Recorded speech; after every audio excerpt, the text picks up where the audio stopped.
ஆன்மீகம் ஆனந்தம் சேனலுக்கு உங்களை அன்போடு வரவேற்கிறேன். ஸ்ரீமத் பகவத்கீதையில் 18வது அத்தியாயத்தில் 41வது ஸ்லோகத்திலிருந்து 78வது ஸ்லோகம் வரை இந்த பதிவில் நாம் பார்க்கலாம். ஸ்ரீ குருப்யோ நமஹ. ஓம் ஸ்ரீ பரமாத்மனே நமஹ. அத்த அஷ்டாதசோऽध्यायः मोक्षसन्न्यासयोगः. श्रीभगवानुवाच ब्राह्मणक्षत्रियविषां शूद्राणां च परन्तप कर्माणि प्रविभक्तानि स्वभावप्रभवैर्गुणैः शमोदमस्तपः शौचं क्षान्तिरार्जवमेव च ज्ञानं विज्ञानमास्तिक्यं ब्रह्मकर्मस्वभावजं शौर्यं तेजो धृतिर्दाक्ष्यं युद्धे चाप्यपलायनं दानमीश्वरभावश्च क्षात्रं कर्म स्वभावजं ऋषिगौरक्ष्यवाणिज्यं वैश्यकर्म स्वभावजं परिचर्यात्मकं कर्म शूद्रस्यापि स्वभावजं स्वे स्वे कर्मण्यभिरतः संसिद्धिं लभते नरः स्वकर्मनिरतः सिद्धिं यथा विन्दति तच्छृणु यतः प्रवृत्तिर्भूतानां येन सर्वमिदं ततं स्वकर्मणा तमभ्यर्च्य सिद्धिं विन्दति मानवः श्रेयान् स्वधर्मो विगुणः परधर्मात् स्वनुष्ठितात् स्वभावनियतं कर्म कुर्वन्नाप्नोति किल्बिषं सहजं कर्म कौन्तेय सदोषमपि न त्यजेत् सर्वारम्भा हि दोषेण धूमेनाग्निरिवावृताः असक्तबुद्धिः सर्वत्र जितात्मा विगतस्पृहः नैष्कर्म्यसिद्धिं परमां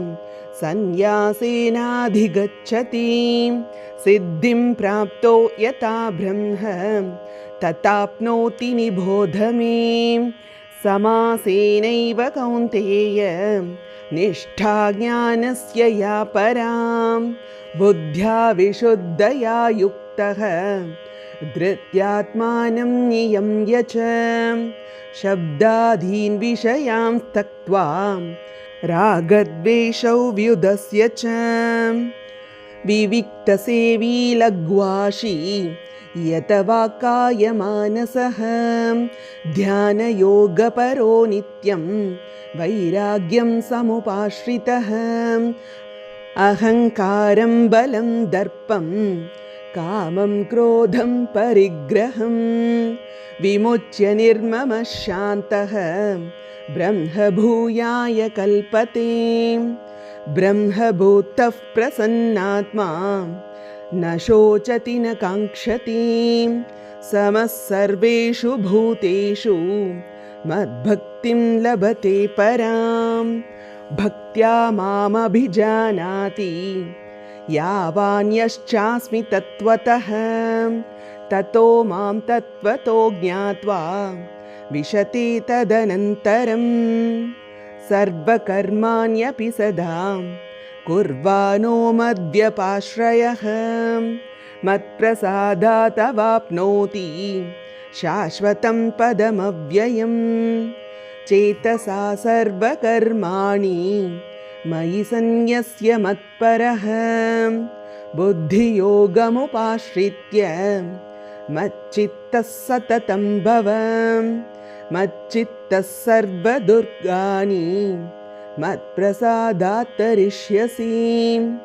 अत चेत्त्वम् अहङ्कारान् न श्रोष्यसि विनङ्क्ष्यसि यदहङ्कारमाश्रित्य न योत्स्य इति मन्यसे मिथ्यैष व्यवसायस्ते प्रकृतिस्त्वां नियोक्ष्यति स्वभावजेन कौन्तेय निबद्धस्वेन कर्मणां कर्तुं नेच्छसि यन्मोहात् करिष्यस्य वशोऽपि तत् ईश्वरः सर्वभूतानां हृद्देशेऽर्जुन तिष्ठति भ्रामयन् सर्वभूतानि यन्त्रारूढानि मायया तमेव शरणं गच्छ सर्वभावेन भारत तत्प्रसादात् परां शान्तिं स्थानं प्राप्स्यसि शाश्वतम् इति ते ज्ञानमाख्यातं गुह्याद् गुह्यतरं मया विमृश्यैतत् अशेषेण यतेच्छसि तथा कुरु सर्वगुह्यतमं भूयः शृणु मे परमं वचः इष्टोऽसि मे धृतमिति ततो वक्ष्यामि ते हितं मन्मना भव मद्भक्तः मद्याजी मां नमस्कुरु मामे वैष्यसि सत्यं ते प्रतिजाने प्रियोऽसि मे सर्वधर्मान् परित्यज्य मामेकं शरणं व्रज अहं त्वा सर्वपापेभ्यः मोक्षयिष्यामि मा शुचः इदं ते न तपस्काय न भक्ताय कदाचन न चाशुश्रूषवे वाच्यं न च मां योऽभ्यसूयति य इमं परमं गुह्यं मद्भक्तेष्वभिधास्यति भक्तिं मयि परां कृत्वा मामेवैष्यत्य संशयः न च तस्मान्मनुष्येषु कश्चिन्मे प्रियकृत्तमः भविता न च मे तस्मात् अन्यः प्रियतरो भुवि अध्येष्यते च य इमं धर्म्यं संवादमावयोः ज्ञानयज्ञेन तेनाहम् इष्टस्यामिति मे मतिः श्रद्धावाननसूयश्च शृणुयादपि यो नरः सोऽपि मुक्तः शुभान् लोकान्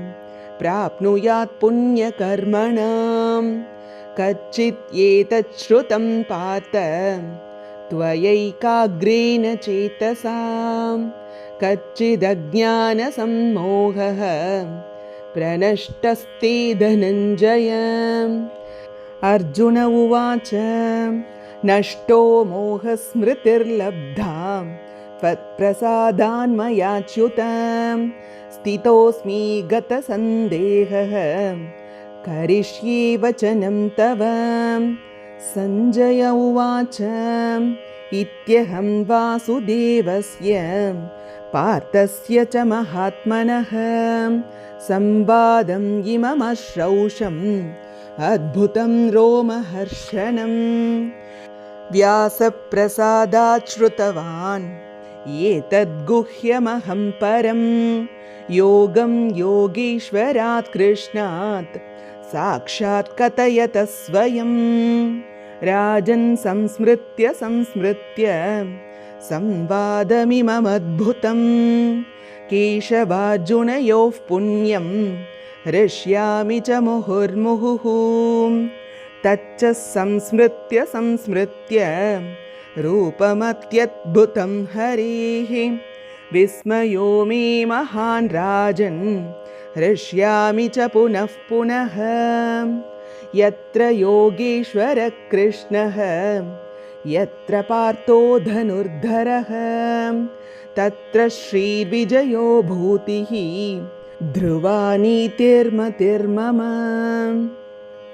ॐ तत्सत् इति श्रीमद्भगवद्गीतासु उपनिषत्सु ब्रह्मविद्यायां योगशास्त्रे श्रीकृष्णार्जुनसंवादे मोक्षसंन्यासयोगो नाम अष्टादशोऽध्यायः। हरिः ॐ सर्वं श्रीकृष्णार्पणमस्तु। हरिः ॐ श्रीगुरुभ्यो नमः। हरिः ॐ. இத்துடன் ஸ்ரீமத் பகவத்கீதையின் 18 அத்தியாயங்களும் நிறைவடைந்தன. ஸ்ரீமத் பகவத்கீதை பகவானுடைய மூச்சுக்காற்று, பகவானுடைய இதயம், பகவானுடைய சொல்லாலான வடிவம்.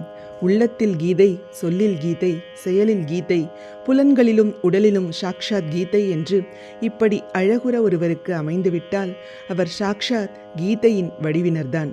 அவரை தரிசனம் செய்வது, தொடுவது, அவருடன் உரையாடுவது, அவரை நினைப்பது ஆகிய இவை பிறரை கூட தூய்மையாக்கி விடும் என்றால் கீதையின் ஆணையை கடைபிடிப்பவரை பற்றி சொல்லவா வேண்டும்?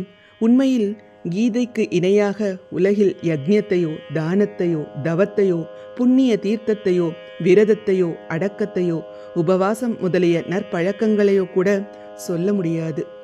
கீதையில் பக்தி, ஞானம், கர்மம் அனைத்துமே தெளிவாக ஆராயப்பட்டு சொல்லப்பட்டுள்ளன.